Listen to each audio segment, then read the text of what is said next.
Hello everyone, आज हम अपना क्लास 10th का चैप्टर नंबर 10 स्टार्ट करने जा रहे हैं, जिसका नाम है यहाँ पे लाइट। इट मीन्स कि हमें लाइट के बारे में पढ़ना है कि लाइट हमारी कैसे ट्रैवल करती है, कब कब लाइट में कैसे कैसी घटनाएं घटित होती हैं। ओके, इन सभी चीज़ों के बारे में पढ़ना है। तो जब हम लाइट पढ़ेंगे तो फर्स्ट ऑफ ऑल हम लाइट के बारे में 2 पॉइंट्स इंपॉर्टेंट से पढ़ेंगे। कौन कौन से? फर्स्ट ऑफ ऑल रिफ्लेक्शन होता क्या है लाइट में, जैसे कि हमारे चैप्टर का नाम भी है light, reflection and refraction. Okay everyone, तो ये दोनों पॉइंट हमें पहले इजीली समझना जरूरी है कि रिफ्लेक्शन होता क्या है एंड रिफ्रैक्शन होता क्या है। ठीक है, डेफिनेशन में आपसे बार बार कहता हूँ कि आप चीज़ों को समझिए, कॉन्सेप्ट को अपना क्लियर कीजिए, डेफिनेशन खुद बनाने की प्रैक्टिस करें। क्योंकि फिर भी मैं आज क्वेश्चन में बताने की आपको पहले समझिए होता क्या है रिफ्लेक्शन। ठीक है, मान लीजिए कि मिरर है, ठीक है, अभी मिरर है केवल, ठीक है। इस मिरर की मैं अभी आपको पूछा आपसे से लाइन ड्रॉ करके बोले कि मिरर है, तो मिरर की खासियत क्या है, मिरर कैसा है? ये मिरर हमारा भी अनपॉलिश्ड है। कैसा है? अनपॉलिश्ड है। अनपॉलिश मीन्स इसके बैकग्राउंड में पॉलिश नहीं हुआ है। अगर मैं इसके नीचे जस्ट ऐसे एक लाइन ड्रॉ कर दूँ छोटे छोटे से, इट मीन्स अब ये हमारा क्या हुआ, ये हमारा पॉलिश्ड मिरर हुआ। ओके, चलिए मैं दोबारा से दोनों कंडीशन लेता हूँ। एक बार ये अनपॉलिश्ड मिरर है और एक बार ये पॉलिश्ड मिरर है। ओके बेटा एवरीवन, चलिए हुआ क्या कि दोनों केस में मान लीजिए लाइट आई और गिरी। दोनों केस में लाइट आई, कहीं से एक तरफ से लाइट आ रही है। अब लाइट आने पे दोनों केस में होगा क्या? आप जब ऐसा एक्सपेरिमेंट करके देखते हैं अपनी रियल लाइफ में तो कुछ ऑब्जर्वेशन होगा। क्या ऑब्जर्वेशन होगा? इसमें क्या होगा कि लाइट यहाँ से इस मिरर के बाद से क्रॉस होकर इसमें से निकल गई। ठीक है, किस तरफ गई बात की बात है, निकल गई, पार हो गई, मतलब कि लाइट ट्रांसफर द मिरर। ठीक है, यहाँ पे light cross the mirror, light यहाँ पे गई क्रॉस कर चुकी है। बट इस केस में क्या होगा, फर्स्ट केस में light will be bend towards, sorry light to be reflect हो जाएगी, मतलब यहाँ से वापस चली जाएगी, या फिर बैकवर्ड्स। ठीक है, backward to the upper direction, या फिर बैकवर्ड टू द जिधर से आई थी उस तरफ से मैं बैकवर्ड हो जाएगी, वापस हो जाएगी। चलिए इस केस में हम इसे कुछ बोल नहीं सकते, जैसे हमारा खत्म, यहीं पे बात खत्म। इसकी बात करते हैं कि हमारे यहाँ पे ये प्रोसेस रिफ्लेक्शन, लाइट का आना, शीशे से टकरा के वापस चले जाना रिफ्लेक्शन कहलाता है। When a light comes in on a mirror and backward that light is called reflection. This whole process is known as reflection. Okay, चलो इसमें और भी बताता हूँ कि ये लाइट आ रही है तो इसको हम ऐसे मार्क कर सकते हैं, राइट, एंड जा रही है तो ऐसे मार्क कर सकते हैं, राइट। अभी जो लाइट आ रही है ना, इसको हम यहाँ पे बोलते हैं इंसिडेंट रे। ये वर्ड आपको याद रखना जरूरी है। क्या कहते हैं? Incident ray. और जो लाइट जा रही है इसे कहते हैं रिफ्लेक्टेड रे, क्योंकि रिफ्लेक्ट होके जा रही है, इसलिए हम इसे बोलते हैं reflected ray. Clear? Exact clear. Just point पे लाइट मिल रही होती है, उस पॉइंट पे जस्ट हमने माना होता है कि यहाँ पे एक नॉर्मल रे प्रेजेंट होती है जस्ट के बीचों बीच, तो हम इस रे को बोलेंगे यहाँ पे नॉर्मल रे। चलो इतने सुन आई। अब क्या है कि जो नॉर्मल रे और इंसिडेंट रे के बीच में लाइन है, इस लाइन में हमारा एक एंगल क्रिएट हो रहा है। ओके, क्या हो रहा है? यहाँ पे एक एंगल क्रिएट हो रहा है। ये इस एंगल को हमने एक नाम दिया है। क्या नाम दिया है? एंगल आई बोला है। क्या बोला है? एंगल आई। इसी तरीके से इस नॉर्मल रे और रिफ्लेक्टेड रे के बीच में एक एंगल बन रहा है, जिसको हमने नाम दिया यहाँ पे एंगल आर। इतनी बात क्लियर हो गई? रिफ्लेक्शन में आपको सारी चीजें लिखनी पड़ेगी, इसलिए आपको एक करके बता रहा हूँ। आगे बात करते हैं। ये तो हो गया पूरा खत्म। ये फिगर आपको बनाना हर बार कंपल्सरी रहेगा।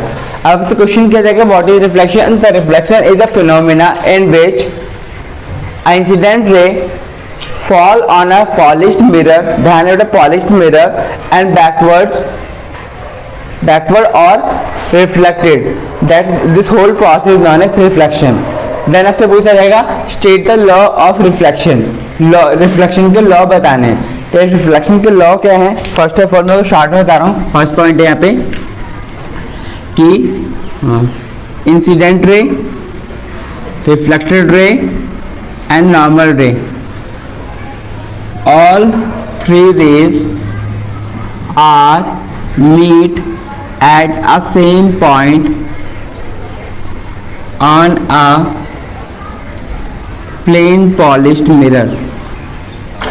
लिख भी दिया, आप ऐसे लिख सकते हो, कोई दिक्कत नहीं है। ठीक है, देखिए तीनों सेम पॉइंट पे मिल रहा है, इसी पॉइंट पे तीनों मिल गए, इंसिडेंट भी, नॉर्मल भी, रिफ्लेक्टेड भी। सेकेंड लॉ की बात करी जाएगी, बोला जाएगा angle I equals to angle R always.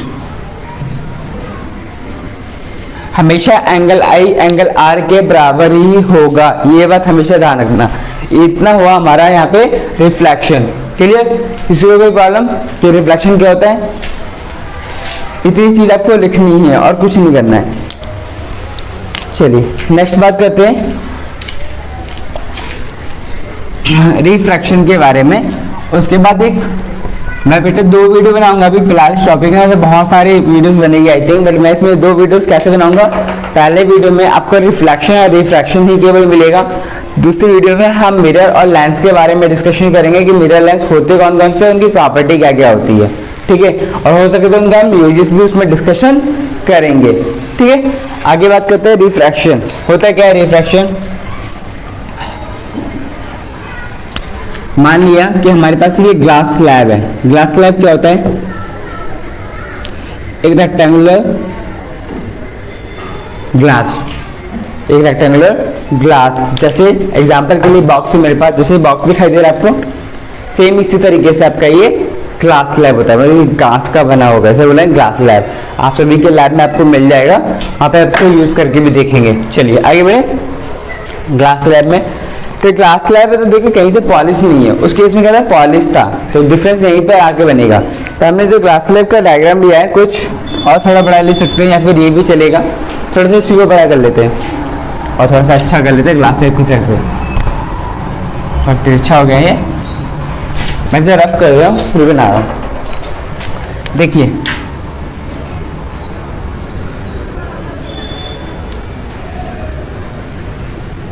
ये हमारा हुआ ग्लास स्लैब। ओके, अब इसमें फिर से कोई लाइट आएगी, जो भी लाइट आएगी इसको बोलेंगे यहाँ पे इंसिडेंट रे।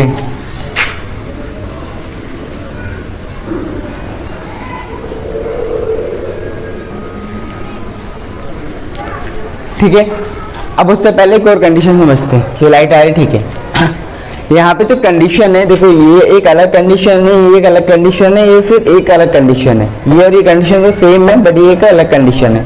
इस कंडीशन को बोलते क्या है? तो इस कंडीशन को देखिए, जो लाइट आ रही है ट्रैवल कर रही है, कहाँ पे ट्रैवल कर रही है? ये लाइट हमारी एयर में ट्रैवल कर रही है। ओके, ये जो ग्लास स्लैब है, ग्लास स्लैब किसका बना हुआ है? सॉलिड है ना। यहाँ पे थोड़ी थोड़ी केमिस्ट्री आ जाएगी। फिर से यहाँ पे लाइट अगर यहाँ पे मान लीजिए आती है, वैसे आएगी, तो ये हमारे पे कौन सा क्वेश्चन हुआ? यस एवरीवन, तो हम बात कर रहे थे सेकंड वाले पार्ट में कि अगर यहाँ पे लाइट आती है तो ये पार्ट कौन सा होगा? ये पार्ट हमारा एयर वाला होगा, है ना। यहाँ पे भी एयर, यहाँ पे भी एयर, तो एयर में कैसा मीडियम हमारा गैस वाला है, सब मैटर, यहाँ पे भी गैस। हमने पढ़ा है कि हमारे पार्टिकल्स होते हैं वो एयर में एज कम्पेयर टू सॉलिड ज्यादा दूर होते हैं। क्यों होते हैं सब हमने पढ़ चुके पहले ही। चलो अब चीजें कुछ आपको नजर भी आ रही है कि ज्यादा क्लोज नजर आ रहा है, ज्यादा दूर नजर आ रहे हैं इनके पार्टिकल्स, के भी दूर नजर आ रहे हैं, ऐसा हमने पढ़ा भी प्रॉपर्टी में।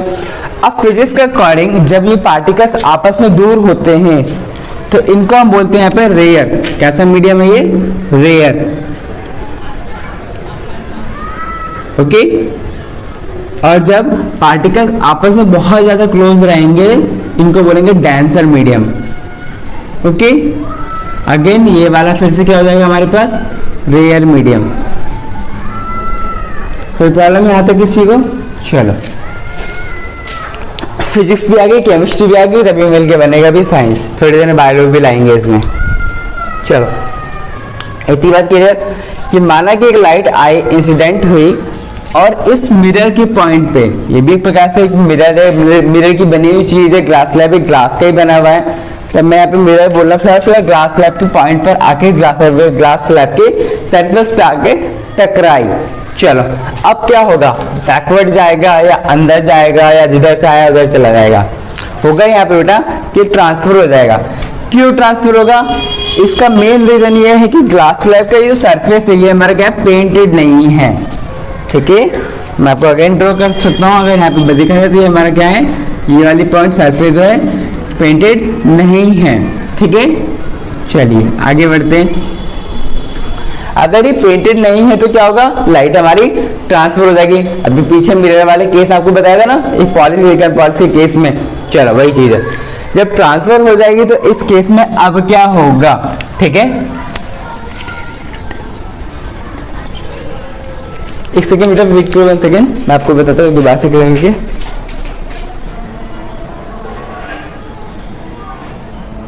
यस, तो हम बात कर रहे थे कि लाइट का कहाँ यहाँ पे क्या कंडीशन होगी। तो देखो अगेन फिर से हम यहाँ पे क्या मानेंगे, एक हमारी नॉर्मल रे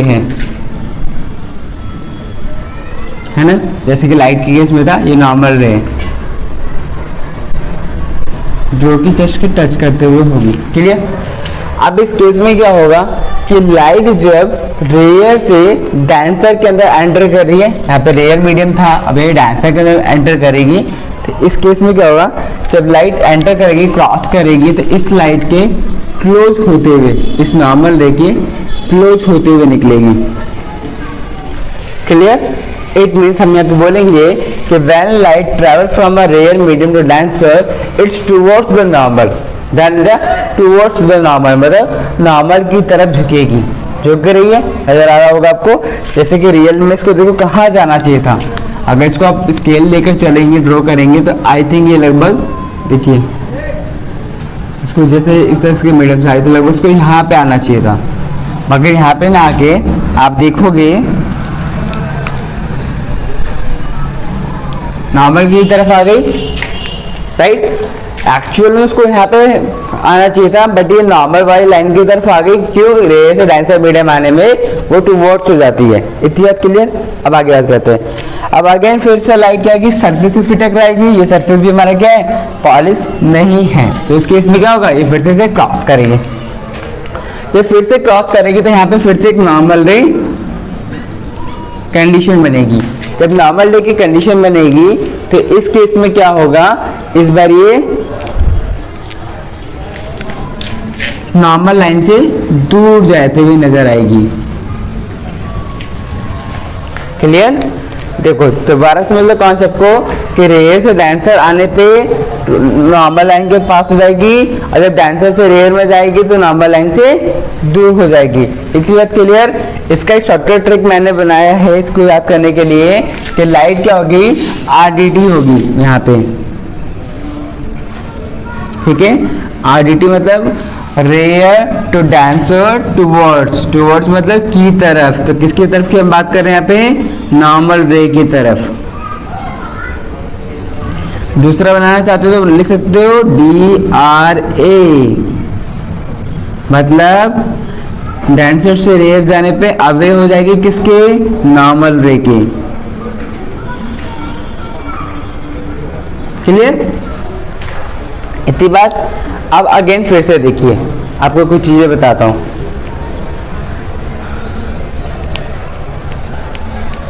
ठीक है, पिक्चर समझ में आ रहा है। आगे बात करते हैं। यहाँ पे फिर से नॉर्मल लाइन और इंसिडेंट रे के बीच में एक एंगल बनेगा, इसको हमने बोला एंगल I। ठीक है, और अगेन यहाँ पे क्या होगा कि एक लाइन बनेगी, नीचे भी हमारी रिफ्लेक्टेड रे वगैरह बनेगी। देखिए आपने बुक में आप पिक्चर में भी देख सकते हैं।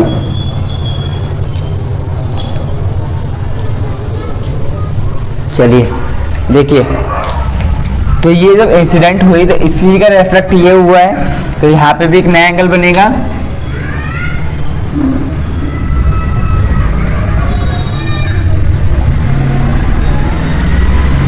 इसको हम क्या बोलेंगे, इस वाले एंगल को मैं यहाँ पे लिख रहा हूँ बाहर थोड़ा सा, R2। ठीक है, अच्छा सॉरी,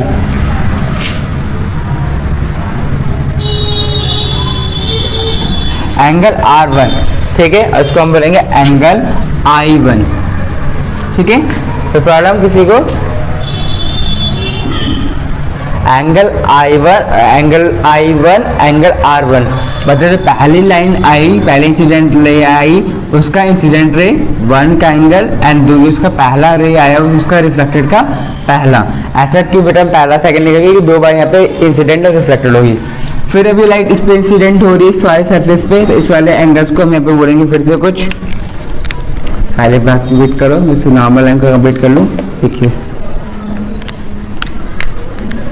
यहाँ पे एक एंगल फिर से ड्रॉ होगा, बनेगा, तो इस वाले को हम क्या बोलेंगे यहाँ पे, इस बार हमारा ये एंगल होगा एंगल आई ही होगा, मगर ये सेकंड वाला, ऐसा अब से ऐसे सेकंड लिखिए या फिर अब से ऐसे सेकंड लिखिए, ठीक है। इंसिडेंट सेकंड, फिर से इंसिडेंट होने के बाद रिफ्लेक्ट हो गई, चेंज हो गया, है ना, इसे बोलेंगे यहाँ पे अगेन एक एंगल क्रिएट होगा, जिसे हमने यहाँ पे एंगल R2 रिफ्रैक्ट हो गई, ठीक है। Incident angle 1, reflected angle 1, incident angle 2, reflected angle second. Clear यहाँ तक? यह होगा आपका क्लियर, चीजें आई थी आपको समझ में आ गया होगा। करना क्या, अगर आपसे कोई डेफिनेशन पूछता है तो सिंपल डेफिनेशन में लिखोगे यहाँ पे, when a light travel from a rare medium to a denser medium its bends toward the normal line, and when a light travel from after that when a light is travel from denser medium to rare it's away from the normal line, this whole process known as a refraction। Okay, अब आपसे जो इसमें एक question पूछा जाएगा, इसके भी आप लॉ बताइए, रिफ्रैक्शन के भी हमारे लॉ हैं, ठीक है। तो जो रिफ्रैक्शन के लॉ हैं उसमें बेटा उसमें भी 2 पॉइंट है, जैसे कि हमारे स्नेल्स में था, मैंने फिगर रफ कर दिया, थोड़ी सी गलती हो गई, रफ फिगर। यस, तो हम बात कर रहे थे कि रिफ्रैक्शन के जो लॉ होते हैं, ठीक है। तो रिफ्रैक्शन के लॉ कौन कौन से होते हैं, आपको 2 लॉ याद रखने हैं रिफ्रैक्शन के रिगार्डिंग। कौन कौन सा? फर्स्ट है बोला गया है कि I, R and N meet at same point, ठीक है। सेम पॉइंट पे क्या करेंगे, मीट करेंगे। जैसे आपने देखा था कि जो सरफेस था उस पर इंसिडेंट हुआ, इस पर नॉर्मल आया, यहाँ से रिफ्लेक्ट हो गया, देखेंगे अब तीनों ही सेम पॉइंट पे मीट हो रहा है। ओके, सेकंड पॉइंट क्या बोला गया कि angle I upon angle R और कांस्टेंट, जब भी दोनों का एंगल्स निकाला जाएगा तो कांस्टेंट निकल जाएगा, फर्स्ट केस में भी एंड सेकंड केस में भी, ठीक है। इसी सेकंड लॉ को ही हम यहाँ पे स्नेल्स लॉ भी बोलते हैं। इंपॉर्टेंट है, ध्यान रखिएगा, क्योंकि आपके एग्जाम्स में क्वेश्चन आता है कई बार लिख कर कि डिफाइन स्नेल्स लॉ ऑनली। तो स्नेल्स लॉ के केस में आपको के लिए फर्स्ट सेकंड वाला पॉइंट एक्सप्लेनेशन करना है और कुछ नहीं। आपको इसकी डेफिनेशन प्रॉपर एक लाइन में आपको जो बुक में मिलेगी, पेज नंबर 174 एनसीईआरटी के अकॉर्डिंग है, जिसमें बोला गया है, अगर सेकंड की बात करें, सेकंड स्नेल्स लॉ की बात करें स्पेसिफिक, जिसमें बोला गया यहाँ पे the ratio of a sign angle, मैं आपको बुक से देख के बता देता हूँ। यहाँ पे बोला गया है the ratio of a sine of angle of incident in the sine of angle of refraction of is a constant, मतलब वही सेम चीज़ कि एंगल जिसका sine upon I upon R का जो रेशियो आएगा वो हमेशा इक्वल आएगा, कांस्टेंट आएगा for the light of a given colour and for a given pair of media. इसको हम स्नेल्स लॉ भी बोलते हैं, कुछ नहीं यहाँ पे, बस बात खत्म, तुम्हारे लिए इतना ही था, ठीक है। तो हमारा ये रिफ्रैक्शन ख़त्म हो चुका है। नेक्स्ट वीडियो में आपसे हम डिस्कस करेंगे किस बारे में, कि हमारे मिरर लेंस के बारे में, कि कौन से होते हैं, उनको क्या कहा जाता है और उनका यूजेस क्या है, उनका कुछ और नाम है तो ऐसा नाम क्यों है। मोस्ट इंपॉर्टेंट क्वेश्चन है, अब आपसे बार बार एग्जाम्स में क्वेश्चन पूछा जाएगा।